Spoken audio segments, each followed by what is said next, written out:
Well, today I'm going to be showing you all how to catch goggle eye from a boat.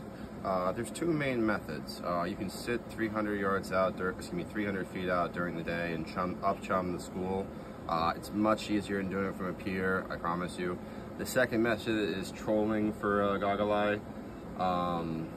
There's two ways to do it. You can either use 8 to 14 of these little gog bugs. They're you also want solid lead. This is just an example of the size, so don't buy them. These work great, and then you want to put either this or slightly heavier depending on the current, all the other conditions in the water. If you put too heavy, you'll spook the gog, so it's just relative.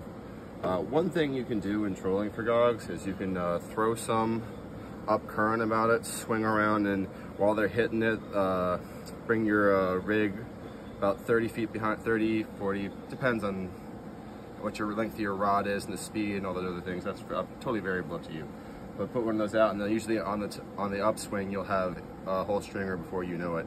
These weighted ones work great, but if you don't want to use a egg sinker as a bottom, you can get these custom gog bugs. They're a little more expensive, but they work just as well, and you don't have to use a egg sinker. Anyways, I'm going to show you guys how to make them real quick. Pretty simple. Get about basically 1 foot to the length of your rod, you can put one hook, right? So you got an 8-foot rod, 8 hooks. So you got a 6-foot rod, 6 hooks. 14-foot rod, so on and so forth. You get the idea. I come up here. I like to use braid because it's stronger, and if it breaks off, it's a little easier. You can spool it all the way on your line, but spool the fluoro all the way onto your reel, but it's not necessarily the best option, but it can work. So I space them out about 9 inches, bring it in, make a pinch, go over, under, excuse me, I got that backwards, sorry, I got dyslexia. Anyways, and bring it back through, do it like that, go to your next one, bring it through, quick and easy, painless. You don't have to loop it through, you don't have to do anything special. So the trick is here, you want to space it out just enough so the hooks don't touch, but when you bring it together, like, it doesn't fuck up your truck. So, or whatever you're hauling in for that day. So you can go up, under, doesn't matter, over, under, bring it back through, tighten it. You just want to make sure it makes a bar, like that. You do that X amount of times. You either finish off with one of these big ones, or you get the, egg sinker on the bottom with the tiny ones. Both methods work just fine. Like I said, no need to have extra cost with the expensive one.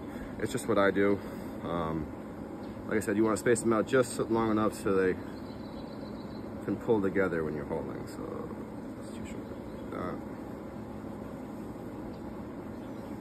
I've seen guys with 15-foot rods. I've seen guys with 20-foot rods do this. Just gotta know your limits. And just like that, and if you have the weighted sabiki, those really work marginally well. This is easier. And then if you want, this is just my opinion, whenever I finish off with the egg sinker or the weighted, more heavily weighted. Like sometimes I use goofy jigs and I bottom on that. It works just as well. It's just a matter of perspective. Dogs are dumb at night. Space it out 8, and then you have that just below it. I like to do a little not uni, but a little improved clinch. No need to complicate things more than you need to be. Around, bring it through. Bring it back through, tighten that.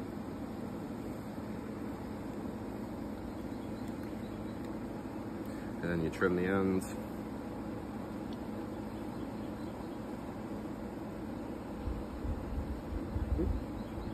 Bad cut.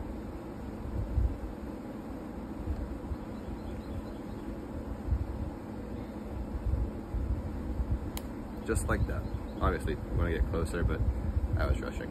Anyways, y'all, that's how to catch gogs from a boat. Stay tuned for more.